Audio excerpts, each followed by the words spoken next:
It's Hayley, the host of the Broadway Bachelorette, where we recap all things Bachelor Nation from my bed. I'm sorry you caught me, I was sleeping. Last night's episode was so boring. But to liven things up, we have a very beautiful, fantastic guest with us today. She has been in the Wicked world for 7 years, since 2012, saving the lives of everyone across every company, starting as a universal swing. And now she is back in the Broadway company, and I'm so happy to have her here with me. TESS Farrell! Yay! Welcome to the Broadway Bachelorette! Thank you, I'm so happy to be here. Did I introduce you to The Bachelor? No, but that's one of my earliest memories of you. But I hadn't watched that season, so I was watching you watch the finale, and it was highly entertaining.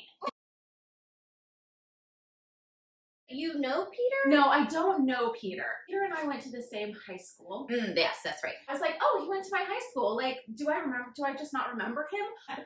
He was not in high school when I was in high school. So that made me feel delightful. You took some notes. TESS is very organized. This is how you be a universal swing. You have everybody's photo and their age and their name. So let's get to it. We're in Lima, Peru. I feel like faith is like all of like who I am.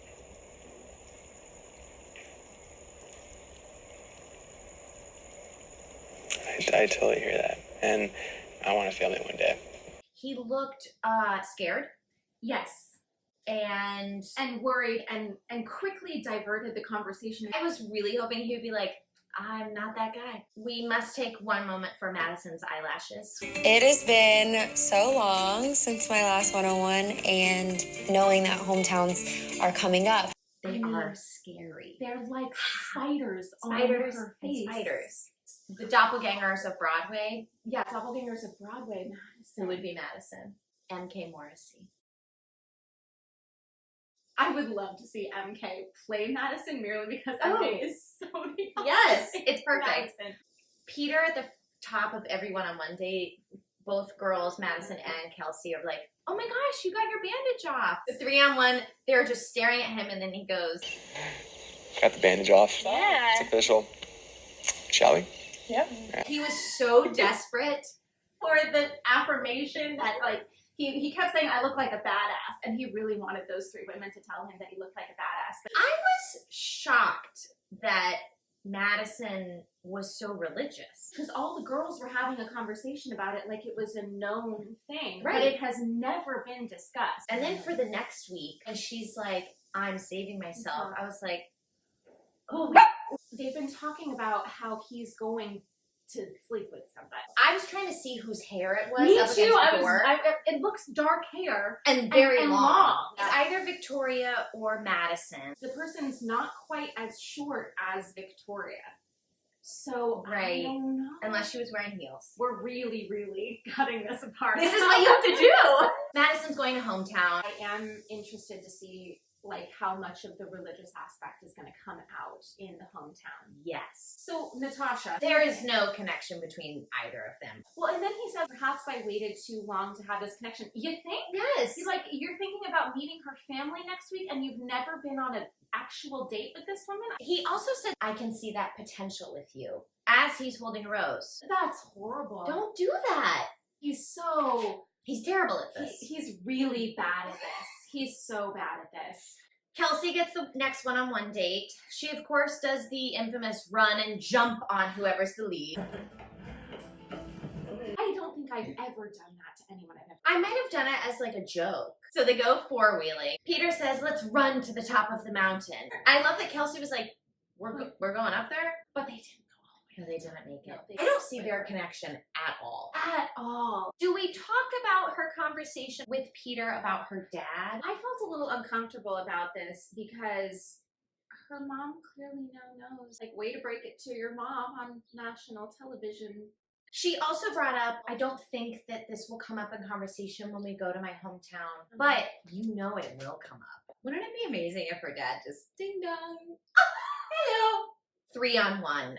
I'm sure we have had a 3-on-1. I think it's strange that they just don't call it a group date. Tomato, tomato. What do you say? Do you say group date? Do you say 3-on-1? I loved how silent that car ride was to get to the hacienda. So silent, so deadly. we talk quickly about Hannah's note? I feel like I don't need to be perfect. Well, she is 23. 23. And all the eyes had hearts. I at just the feel top. like there should have been a checkbox at the bottom. Do you like me or do you not like me? And then she burst into tears when she got the rose. And what was that? I mean, I was looking down at the second and suddenly I saw someone sobbing. I'm like, is Kelly sobbing? So I had to rewind. And then he comes back and she's like, hey. Unless we never saw a best friendship between Kelly and Hannah Ann, that's the only reason I could think that Hannah Ann would be crying. Right. Peter's not feeling Kelly. I wonder what happened when they ran into each other at the Four Seasons in Westlake at his high school. I need to know. I'm such a strange person that I'm like, okay, I'm gonna go back and I'm gonna look up photos from that reunion on like my high school alumni Yes. page. Oh, I totally went. I'm like, oh, that's the night that he met Kelly. I love this insider info. Victoria on the group date 3-on-1. Victoria is a terrible communicator. And she just gets mad. This is going to be a problem going forward in any relationship that she has. Yeah. We see the red flags when they're there. And I hope Peter sees the red flag in her. She's constantly picking fights. It's almost as if the only way that she knows how to connect with someone is to pick a fight with them. Can we do a scene time? Oh my gosh, scene time! I can't wait! Why I chose this scene was more the physicality of it, so that's really just what we have to focus on. To be Peter or Kelsey? Oh, I'm going to be Kelsey. Okay. We just have to get ready. So I have to lay down and you have to lay on my stomach. Oh my God. And don't look at each other while we're doing Right. this scene. I kind of remember we touched on it at dinner. Yeah. Because you asked me what I envisioned, with my family and, a wife someday. You never actually answered kind of what you envisioned or what you wanted. I want to be able to work a couple days a week and also be at home because that's the important thing to do, raise your kids and be at home and with them. And it's just finding a balance. Yeah, I think it's all about balance. Scene. They just couldn't have been breathing heavier and not looking at one another. I don't even know what elevation having just run up a hill. They have no oxygen in their brains. No wonder all she's saying is and yeah. Spoilers for next week. Something about Peter's mom and their relationship rubs me the wrong way. She starts sobbing and says, this is the stuff that relationships are made of.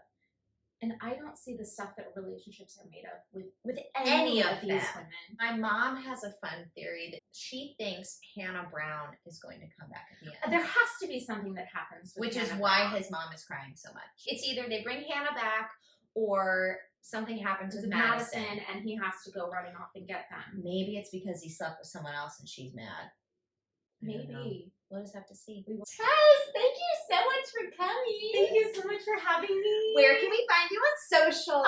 Instagram at Tess Farrell, Ferrell. Thanks for tuning in, you guys. Make sure to like the video down below. Tell all your friends. We have a Facebook page, The Broadway Bachelorette. And we can't wait to recap with you next week. Bye. Bye.